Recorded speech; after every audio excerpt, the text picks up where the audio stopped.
بسم اللہ الرحمن الرحیم۔ اسلامی تعلیمات کا ایک اہم اصول یہ ہے کہ اگر کوئی شخص کار خیر کرنے جا رہا ہے تو اس کے لیے لازمی ہے کہ وہ کار خیر کی بنیاد یا وہ کار خیر کسی ایسے طریقے سے نہ کرے کہ جس سے پہلے اس کو کوئی غلط کام یا حرام کام کرنا پڑتا ہو۔ اگر حرام کام کر کے پھر وہ کار خیر کرنے جا رہا ہے تو بیکار ہے۔ یعنی اگر فرض کیجئے کہ جیسے ہمارے یہاں کچھ محلے کے افراد ہوتے ہیں یا کچھ سیاسی پارٹیاں ہوتی ہیں یا کچھ دوسرے ایسے ہی مذہبی افراد ہوتے ہیں، اگر فرض کیجیے کہ وہ زبردستی لوگوں سے چندہ وصول کر کے کوئی نعت کا پروگرام رکھوانا چاہتے ہیں یا کوئی دینی پروگرام بھی رکھوانا چاہتے ہیں یا مثلا کوئی قومی یا ملی پروگرام رکھوانا چاہتے ہیں، مگر زبردستی دکانداروں سے پیسہ وصول کیا جا رہا ہے اور چندہ مانگا جا رہا ہے اور اس کے بعد وہ پروگرام رکھا جا رہا ہے کہ جو پروگرام صحیح ہے اپنی جگہ پر،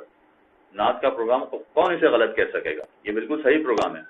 مگر چندہ نہ دینے والے دکانداروں کو دھمکا کے ڈرا کے کہ اگر نہیں دیا تو تمہیں نقصان پہنچے گا وغیرہ وغیرہ، اس طرح سے چندہ لے کے اس طرح کا پروگرام کرنا یہ اسلامی نقطۂ نگاہ سے صحیح نہیں ہے۔ چنانچہ جتنے بھی اس طرح کے کار خیر کرنے والے ہیں ان کو اس بات کو پیش نظر رکھنا ہوگا کہ اگر وہ کوئی بھی کام اچھا کرنے جا رہے ہیں، یہاں تک کہ بہت زیادہ اجر و ثواب کا کام بھی کرنے جا رہے ہیں، مگر وہ کسی ایسے کام کی بنیاد پر ہے کہ جس میں پہلے کوئی غلط کام کیا گیا ہے اس کے بعد وہ اچھا کام کرنے جا رہے ہیں، تو اسلام اس کو پسند نہیں کرتا۔ یہی مسئلہ قربانی کے جانور کا ہے۔ بقرعید کے دنوں میں ہم قربانی کرتے ہیں اللہ کی خوشنودی حاصل کرنے کے لیے، تقرب الہی کی خاطر قربانی کے جانور عام طور پر قربان کیے جاتے ہیں۔ ہمارے یہاں قربانی کرنا واجب نہیں ہے، یہ ایک مستحب عمل ہے، بلکہ تاکید کے ساتھ سنت عمل ہے اور اس کی تاکید بہت زیادہ ہے اپنے جگہ پر، لیکن اس کے باوجود واجب نہیں ہے۔ واجب نہیں ہے کا مطلب یہ ہوا کہ اگر کوئی شخص قربانی نہیں کرتا ہے تو گناہگار نہیں ہوگا، لیکن اگر وہ قربانی کرتا ہے تو اس کے لیے اجر ہے، بڑا ثواب ہے، مگر پھر یہ دیکھنا پڑے گا کہ کہیں ایسا نہ ہو کہ قربانی کرنے کے بعد، قربانی کرنے سے پہلے بھی مسئلہ ہو سکتا ہے مگر قربانی کے بعد بھی یہ مسئلہ زیادہ پیدا ہوتا ہے کہ قربانی کے بعد لوگوں کو تکلیف و اذیت پہنچ رہی ہو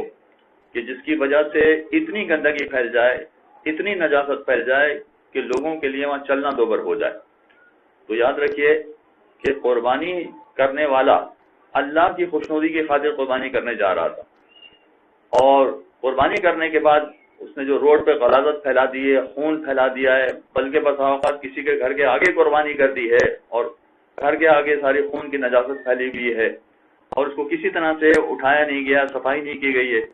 تو یاد رکھیے پیغمبر اسلام صلی اللہ علیہ وآلہ وسلم کا ارشاد ہے کہ جو شخص بھی گندگی اور غلاظت پھیلانے والا ہے یہ جنت میں داخل نہیں ہو سکتا۔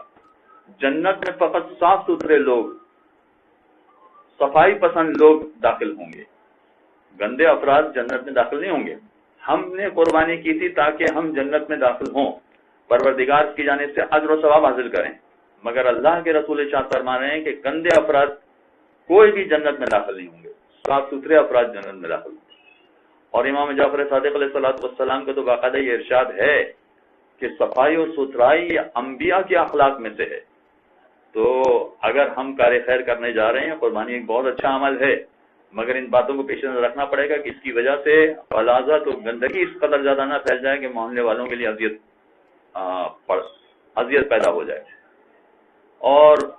ویسے بھی اسلام میں صفائی کا انتہائی زیادہ اہتمام برتا گیا ہے،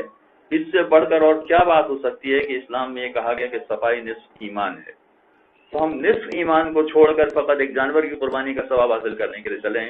ذرا اس کے بارے میں ہمیں سوچنا پڑے گا۔ اور سیوک سینس بھی یہ کہتا ہے کہ جب ہم ایک اچھا کام کرنے جا رہے ہیں تو اس طرح سے کریں کہ جس میں دوسروں کو کسی طرح کی تکلیف اور اذیت نہ پہنچنے پائے۔ وصلی اللہ علی محمد۔ اللهم صل على